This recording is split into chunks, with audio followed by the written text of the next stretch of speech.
So we're talking about today the Renaissance in mind. Most of you are familiar with the period of the Renaissance. You know, literally in French it means rebirth. Now, the Renaissance was a cultural movement which profoundly affected the European intellectual life in so many areas. I didn't know that it began in Italy, actually, but it spread to the rest of Europe by the 16th century, and it was felt in literature and philosophy and art, music and science, religion, and of course politics. A lot of the Renaissance scholars employed the humanistic method in study. This is what most interested me, because they searched for realism and human emotion in art. And it was a subtle shift that moved that period to a place that even brought forward Reformed Christianity. Human emotion in art. Fluid. Isn't it fluid? Sometimes we try to catch it, suppress it. Sometimes we can't help but release it. Sometimes we regret releasing it. Nevertheless, it's there. It bubbles up, often at the most inopportune times. And at the time that you've really set aside for yourself, I don't know if you notice this, where you've given yourself some time and space to just be with self and do some work or feel, just play or just be in nature, where you've got a little expectation that, whatever needs to come up is going to come out. Never happens. You can't catch it. Human emotion in art. We are walking art. The Renaissance of mind. What needs to change in a mind to be reborn? Well, it's a perfect topic for a religious scientist, right? We could say everything, and we could say nothing. It depends upon how we are looking at our lives, which is, of course, based on how we look at ourselves. What we think of our lives, what we see in our outside life, is what we think about and see about who we are. Dr. Ken, who is the spiritual leader of Centers for Spiritual Living globally, put out a beautiful email this week to the ministerial field group. And I'm going to read a bit of it to you. It was about what's going on in Baltimore, Ferguson, and such all around the world. He says, what can we do to change those communities, to help lift up those communities and give those kids opportunity? The underlying issues are the things that we must address. We have to address the cause to make lasting change, not the effect. So remember, we're talking about this month every problem or effect and every solution, cause, is spiritual. He goes on to say the current actions in Baltimore are continuing to uncover the layers of pain, neglect, and oppression still felt in America by our black sisters and black brothers. Baltimore is far from the only place where these underlying issues in our race relations have been neglected or ignored. The President's address resonates with our vision at Centers for Spiritual Living of a world where personal responsibility joins with social conscience in every area of the political, corporate, academic, and social sectors. Unfortunately, our society seems to continue to focus on the differences in people, which correspondingly causes us to fear each other. We continue to vilify and demonize others for expressing their pain and their sense of oppression. That's just a bit of what he said. I believe we did send it out. If not, I'm going to send it out to our community. You may be interested in reading the rest of it. So I think that is a very relative, I'm going to take it to us now because I think it's very relative. We continue to demonize the expression of our own pain and suppress ourselves, making us repressed individuals that walk as fabulous works of art. How do those two things come together? How do they come together? Because art, the Renaissance of mind, is like this explosion, this rebirth of new possibility. It's all about creativity. It's about creative intelligence. It's about pioneering, right? It's about doing things in a brand new way to give us a brand new experience of life, living in, as, and through us, and the meaning of our life.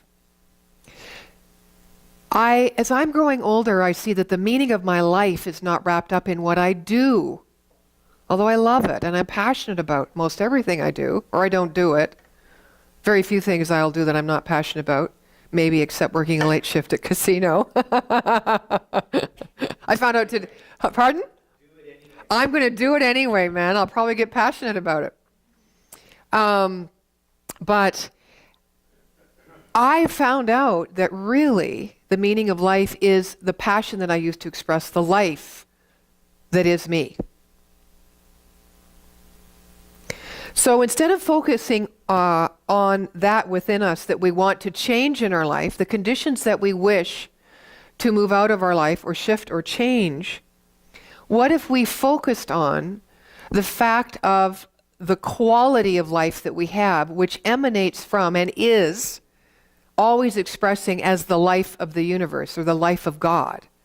What about focusing on our wholeness and not compromising our lives? You know, we compromise a lot of what in our choices for ourselves. A lot of it's subconscious or unconscious, but a lot of it's conscious. And this is where I want to move to today, because when we consciously compromise and choose, I won't say against ourselves, but I'll say choose to be divided within ourselves,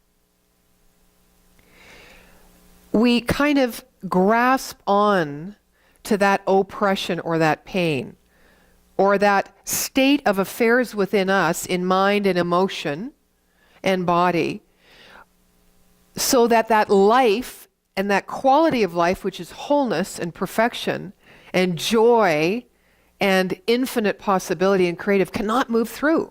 It's like grabbing onto a hose, right?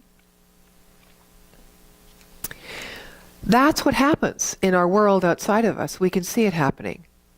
We know it's happening within us. And we know that one is reflective of the other. And therefore we know one is connected to the other.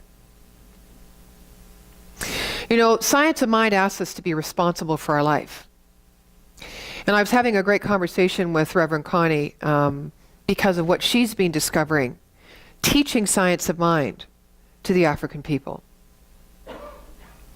And one of the primary things that stuck in my mind from our conversation was people want information to change their lives, but when they find out what they have to do to change it, they think again. Now, the only difference between the people there and the people in our Western civilization here is that they have more motivation to change. We shall be going, And I spoke up in this conversation with Connie and I said, yes, you know, the disease of complacency. Because I touch into that a lot. I can see where I get comfortable. Oh, it's not so bad. Hey, my life is pretty blessed. Compared to what? Compared to a million other people? Yeah. What about compared to the life that I could be expressing? The life that I could be experiencing? That's why we're on the spiritual path. Right? To up the quality of livingness. In order to do that, we do need to make some changes. Where? Not where they're happening in the circumstance of our life, but in the cause back of those conditions. We call it mental science. So I'm going to read something to you, and I'm going to give you an example of just what I'm talking about. Dr. Ernest Holmes, in the Science of Mind text, wrote a piece. He's talking about spiritual mind treatment, which is what we use to change and heal our own mind and bring it back into alignment with the greater truth of all life. And when I say heal, another word we could use for that is neutralize. Because when we're neutral, we're open. We're receptive. We're not pushing up against anything. We're not biased. We're not separate. We're not thinking dualistically. We're just understanding. We're just open, right? To know the truth, the greater truth. So he says, another illustration of the difference between the wrong paragraph. Mary Jones comes to John Smith and says, I have tuberculosis. In answer to this, he states, the word I now speak is for Mary Jones. She is a perfect and complete manifestation of pure spirit, and pure spirit cannot be diseased. Consequently, she is not diseased. This is an argument in the mind of John Smith, trying to bring out the evidence in favor of Mary Jones' perfection. So John Smith, who is knowing this truth, is moving upon his own mind to neutralize and eliminate anything unlike the truth in his own mind about Mary Jones. This is the work we do in Science of Mind. It is mental and spiritual work. Okay? He goes on to say, as John does this day after day, he gradually becomes convinced of her spiritual perfection. This is the argumentative method of treating. All argumentative statements merely conduct the mind of the practitioner to a place where he believes what he is saying. Every problem we have in our life directs our mind to know a greater truth. And every problem in our life is caused by a belief that we have. Now, the belief that we have is unique to us and relative to our experience. And having said that, we are still thinking with the mind of God. So every problem, fluid, change, right? Impermanence. So rather than focusing on that and holding on to it and creating from that our own identity and our belief about the meaning of life and the meaning of our life, what's our option? To keep training and practicing within our own mind the greater truth of all of life that moves, lives, and has its being as us. That creative, intelligent power of the universe is always moving through us. Let's grab onto that and flow with it. The Renaissance of Mind. I'm going to invite Reverend Connie forward. I had other things I was going to do, but why waste a good reverend? She's here. She's not often here. Use me. This is Reverend Connie Phelps, and this is the Joy of Life Center congregation today. Yes. So fluid. It's fluid. And so the piece of us, we were talking over coffee and over dinner and over whatever we were doing the last 3 days. And one of my real desires within my own life, because we teach what we need to learn, and Doug has a favorite expression until we, he says, you say it. Well, I don't know which one you're talking The preach. He said, we practice what we preach. Practice what we preach what we practice. Yes. Or we practice what we preach until we can preach what we practice, right? Okay. Right. So this leads me to go, well, how come sometimes we don't feel that we know enough, we're good enough, we're worthy enough, blah, blah, blah, story, in order to be able to stand in our truth? Because this little thing called EGO, not GMO, EGO gets a bad rap. And in order for us to not oppress ourselves and not repress our own pain and be that full expression, so that whatever needs to change within our world can change so that we can remain fluid, we have to embrace that EGO. So we got into this conversation about EGO. Now I'm just going to let you spout off for a bit. Okay. And then we'll maybe have a conversation altogether. I thought that might be interesting today. Go for it. So when we were talking about this idea, do you want me to move this way? Yes. Oh, because she wants me in the camera. Here, do you want to stand Okay. here or do you want to stand here? Go there. There. You don't need it, Paul, Okay. Thank you, Monica. So we were talking about this idea of ego, and this is one of my pet subjects that I get going on because, as Nadene said, and I firmly believe that the ego gets a bad rap, that there's and they call it an acronym for edging God out. Well, how can you edge God out if God is all there is? And why would you want to? So why would you ever want to get rid of the ego? Because the ego is only who you are. It is your sense of self. And if you don't have your sense of self, well, then where's your identity? So the ego isn't something we want to get rid of.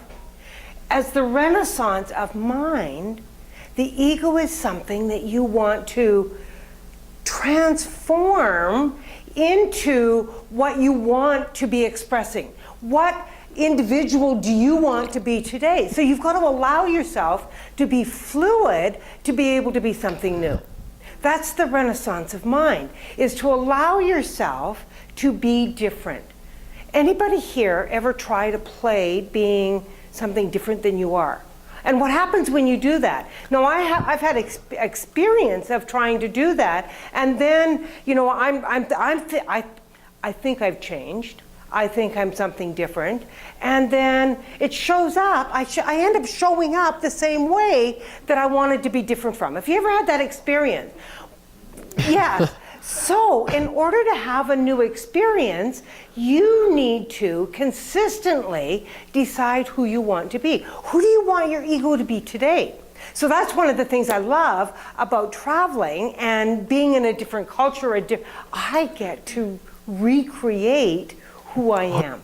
I get to be who I want to be, because here's the key that happens. We decide that we want to be different, and then we show up in the same life, and we end up being the same way we've always been. So in order to be different, the people around you, the life around you, has to be fluid enough to allow you to show up in a different way as well. I don't think it's enough for us just to decide that that's what we want to be. We've got to allow ourselves and allow each other to show up in a different way. That's the renaissance we're talking about. To be absolutely new, to allow a new experience to show up. Because if we're not doing that, we just keep getting the same results we've always gotten before. So to allow ourselves to be totally new. One of the things that I've learned this time that I've been in Kenya is, and Nadene touched on that idea of complacency. I think that we are so comfortable being who we've always been. How much do you really want it to be different? How much do you want your life to really change? We say we want things to be different, but really? Do we really?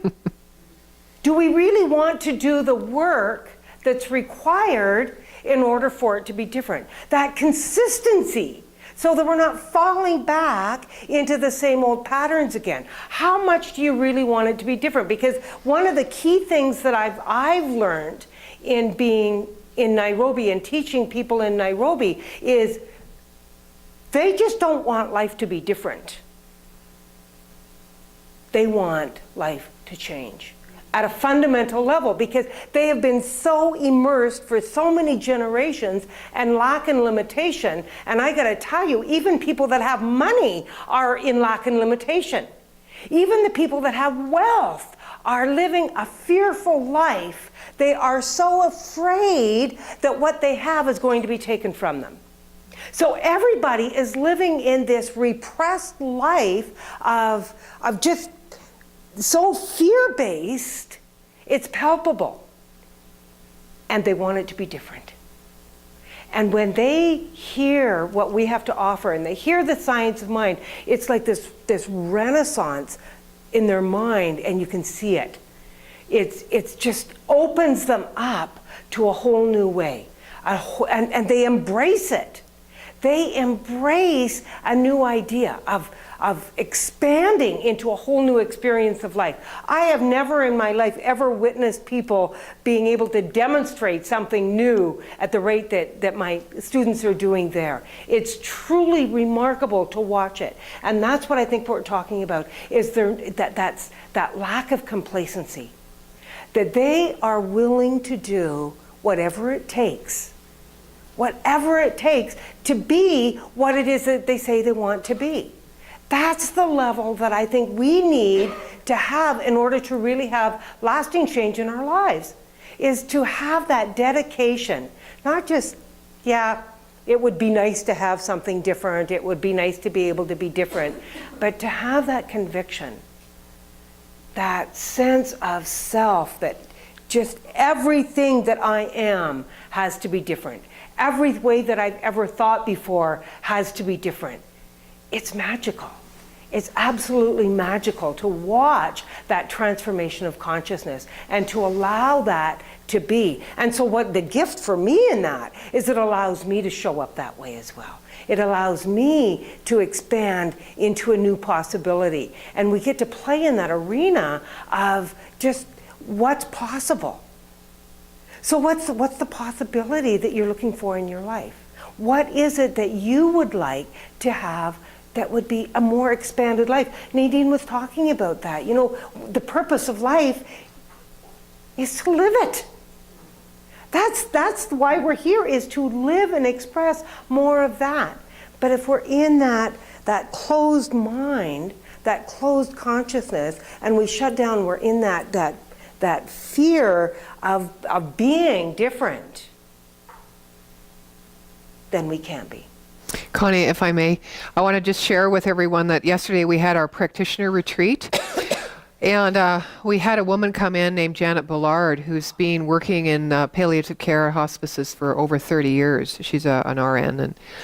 And we watched a movie called Lullaby, which was about, they called it doctor-assisted suicide. And the laws are going to be changing again and continue to change in order to allow people to, with restriction, of course, have dignity and choose how they wish to leave this plane if they're terminally ill.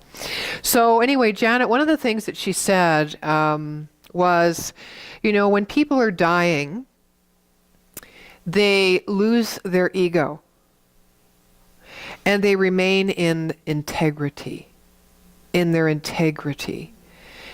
They lose their ego, so that part of us, not that Connie was talking about, that creates that sense of self well, yeah, I guess that's the part. They lose their sense of self.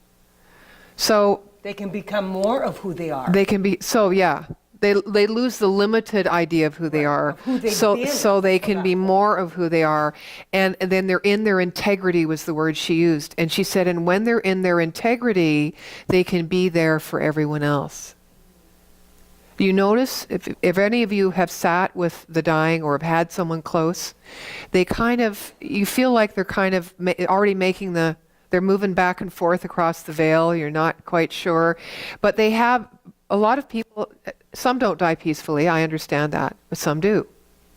And you kind of wonder, and they seem to have this open space for everyone else who's trying to hold on and who's having a struggle letting go.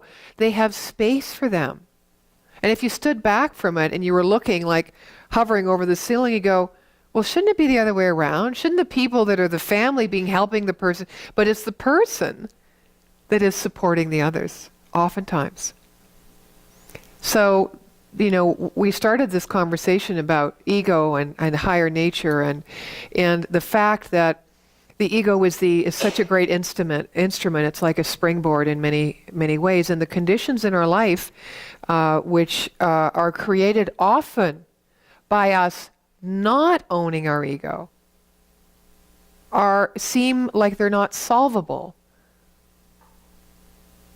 because we're not using everything we have within us, that complete whole nature, that spiritual intelligence within us, to move upon whatever that condition is, and determine really if it does need to be changed, or if it's just fine the way it is, because we need to have something move within us in order to maybe accept it, and then choose something different. That's a lot different, isn't it, Doug? Right? Than fighting it and putting so much focus on it to go away, like we do with our ego, than just accepting it, the condition, or the ego within us, who we are, and then choosing to be something different. You can feel the lightness in your mind when you look Because at. it's not bad, it's not wrong. Yeah. It's all who we are. Yeah. So I wanted to open up the discussion for everyone here to talk about this. I'm sure you've got something to say. Doug. Oh. All right. All right. One of the important things here is one of the things that happens when we get into this philosophy. We're always trying to get rid of our ego or put it to the side or fight with it. And we have to understand that we're on an integrated journey here with spirit or soul and ego. And our job is to provide a channel through which we can be spiritually guided and directed. Because that's what we're here for. We're here for a learning experience. Now, the indulgence in our life, in our pleasures, and our conditions is experienced through the humanness or the ego, which either gives us great joy, satisfaction, or fulfillment, or pain and suffering, because that's how we experience it in the human level. And what we need to know is for the soul, it experiences it as a learning experience. It doesn't experience the other ones. So when we get smart enough to know that the pain and suffering that we keep repeating over and over again is only simply because we're slow learners and we don't pay attention to what's going on. So as we pay attention to what goes on, we can allow ourselves complete indulgence into our physical life, but to know that when pain and suffering is there, it's there, we experience it and let it go, but we don't invite it in and keep a hold of it and move forward with it. That's where the choice comes in. And as we go through and experience that, learn what we need to, and experience our joy, because it doesn't matter whether you're feeling good or feeling bad, you know it doesn't last. People say, oh, everything's going wonderful. I say, don't worry, it won't last. Oh, everything's going terrible, you don't understand. Don't worry, it won't last. Okay? So how long it lasts depends on how we choose to direct our experience, knowing that the Spirit is always there and is always going to give us the best of everything. And it'll minimize the impact of pain and suffering if we, as Emerson said, get our bloated nothingness out of the way. Thank you. No passion in this room. How about some passion out there? Anyone have anything they want to add? Or yes, Dorothy. I picked this up confirmation. Whatever the present moment contains, accept it as if you had chosen it. Work with it, and it will miraculously change your life. Wonderful. Perfect. Isn't that great? Absolutely. As if we had as if we had created it. Well, We did. yes. Yeah. Any other comments or questions or? Years ago, you spoke about ego. Rather than edging God out and eliminating, you brought it around to a different and more positive and a more life-affirming format. And it has stuck with me for years. And it's edging God on board so that you yourself, your whole expression can be that divine spirit and express wholly, perfectly, and completely, no matter what the circumstances are in life. Yeah. Yeah. Or entertaining God's options. Oh, nice. Did you just make that one up now? Oh, so witty. Anybody else want to chime in? I want to just share a quick teaching story with you then. It's about a master who's coming close to his death. That doesn't mean you have to stop talking or anything. I can pitch in from here. Okay, good. His disciples wanted to give a worthy funeral. So the master heard of this and he said, with the sky and the earth for my coffin, the sun and the moon and the stars for my burial regalia, and all creation to escort me to the grave, could I desire any more ceremonious and impressive? He asked to be left unburied. But the disciples wouldn't hear of it, protesting that he would be eaten by animals and birds. Then he said, make sure you place my staff near me, that I might drive them away, said the master with a smile. Well, how would you manage to do that? You're going to be unconscious. In which case, it will not matter, will it, that I be devoured by the birds and the beasts? So, for me, this talks about allow myself to be embraced by God, by the stars and the moon and the universe, fully present, fully expressed, exposed in the truth of who I am. Not just the ego part of me, but the divine part of me. Because the ego is divine. There's only divine, right? Allow that. What would it be like? It's like we don't fear, what's that saying, failure? We fear, ... You all know it well. Because most of the time we are unconscious. And sometimes when we get so conscious, it feels like it's surreal. Isn't it? That we're floating. We're in the flow. We're fluid. We are the instrument where life is flowing through us. Any more comments, questions, conversation?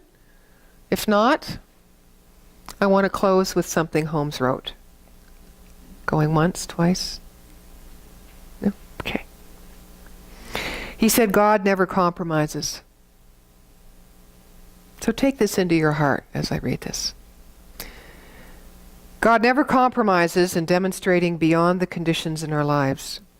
All we need to ask ourselves is, do the things I want lend themselves to a constructive program?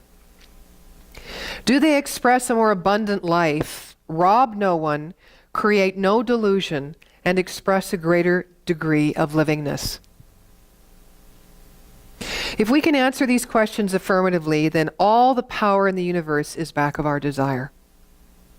There is nothing in the law or in the spirit and inspiration fueling the law that can deny us our greatest expression. God never compromises with its opposite mental resolve. Have the courage to look facts in the face and declare that all conditions are effects and can be changed by changing the mental cause. We must be able to look at disease, depression, shame, poverty, doubt, and those other people that don't think like us, and know that only perfection exists within us, because it is never about the other. We must be able to see beyond all appearances to that which is basically perfect.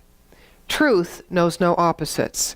And when we take away the belief in evil, the belief that the outward appearance is the same as the inner reality, evil flees.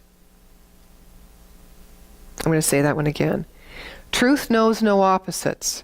And when we take away the belief in evil, the belief that the outward appearance is the same as the inner reality, which most often it is not, evil flees in our own mind. And perfection is left. Unity is left. Oneness is left. God is left. So the Renaissance in our own mind is asking us to include everything that lives within us so that we may transcend, which often means accept, the conditions in our lives, and then we can be free in our mind to transcend or change them. We can never change anything at the level of which it exists. So if our mind created this condition, we must change our mind. I also use the word expand. Some like that a little better. Expand. Open it up a little more. Right?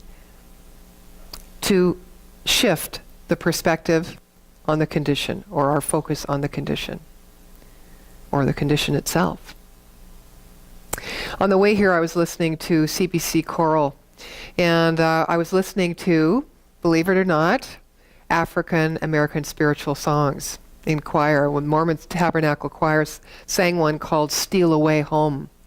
And then there was one that came on, and they always give a preamble to what it's about before the song comes up, because it's often in a different language. So this one was, if you want to be free from slavery, and move from slavery to freedom, step into the water.